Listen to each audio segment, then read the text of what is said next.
Alright guys, while the iPad Pro was created with designers in mind, the iPad 6th Gen was actually created with pretty much everybody else in mind. This baby right here has been fantastic and continues to hold up very well, just like it has over the past years, well, over the past 10 months to be exact. When I bought it, I immediately added a screen protector and a smart cover on it because I wanted to stay away from like the scratches and scuffs and stuff like that. I also bought an Apple Pencil to go with it at the time, and that was simply because this was the budget iPad that actually supports the Apple Pencil. Okay, battery. When the unit was brand new, it could hold up to 10 hours of battery life, and that was according to Apple. In my own experience at the time, I was actually coming very close to 11 hours.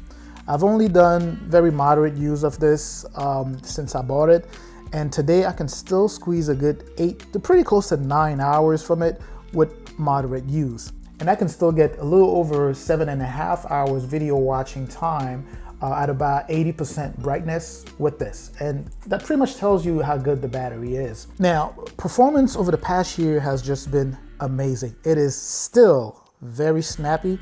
I haven't experienced any lags or when watching movies or playing games or even running multiple apps at the same time. Now you gotta remember, this thing is running the Apple A10 Fusion chip with 2 gigs of RAM. Now even graphic intensive games play still very well. I haven't experienced not a single issue with any of the games. It runs all of those drawing or architectural apps very smoothly. So when you're using the Apple Pencil, the reaction time is actually nothing short of instantaneous. At least for me, I've never encountered any types of lag. I've scanned lots of documents that needed to be signed, and this actually allows you to just open PDF documents or just scan a document and write over it. It is a very fast yet smooth running device. Touch ID works great, and it's still extremely fast, and I still love it. I miss it in the new devices. Touch ID is still the best. The 4.2 Bluetooth still connects very well and quickly. Now, even though it doesn't support a smart keyboard, you still get the option to buy a third-party keyboard that you would then just plug into the charger port there and still be able to use it. But that's not really something that would bother the average person because of the amazing functionality that this device offers on this 9.7 inch LED backlit display with IPS technology. Now, having used it all this time, I personally think that it has a very well calibrated Retina display, which looks amazing for gaming. Again, movies and a lot more. It is of course running a resolution that's beyond HD at 264 ppi. As far as design, I don't want to talk too much about the design of it because then it would start sounding like a regular iPad review. But I'm sure you've seen it already. It has a pretty slick look and a quality build design that Apple is very well known for. Although you can go even more premium with the iPad Pro, but then again, the iPad Pro is more than what the average person needs, and it's a lot more expensive. Now, it is very thin, and I can actually hold the whole thing in my hand, and because of that, it's made portability very, very easy over the past 10 months, at least in my experience.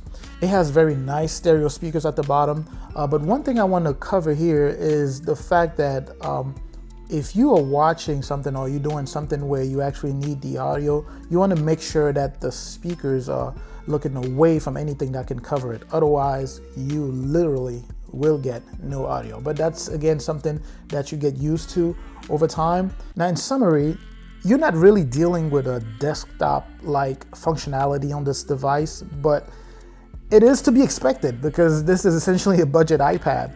However, it is the best of its class of tablets, meaning in terms of looks, specs, brand name, price, it's pretty much the best bang for your buck you'll get. Even if you're just getting it for an iPad that has the ability to support Apple Pencil, this is your best bet as opposed to going for the, I believe it's $700 iPad Pro. So it's still money well spent for the average Joe. Well, I hope you've enjoyed this very short, quick look back at the iPad 6th Gen here.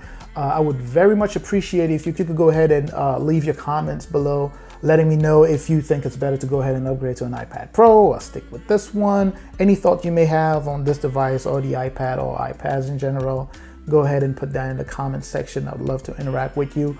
And of course, do not forget to give the video a thumbs up and to subscribe, of course. I'll catch you guys in the next one. Peace.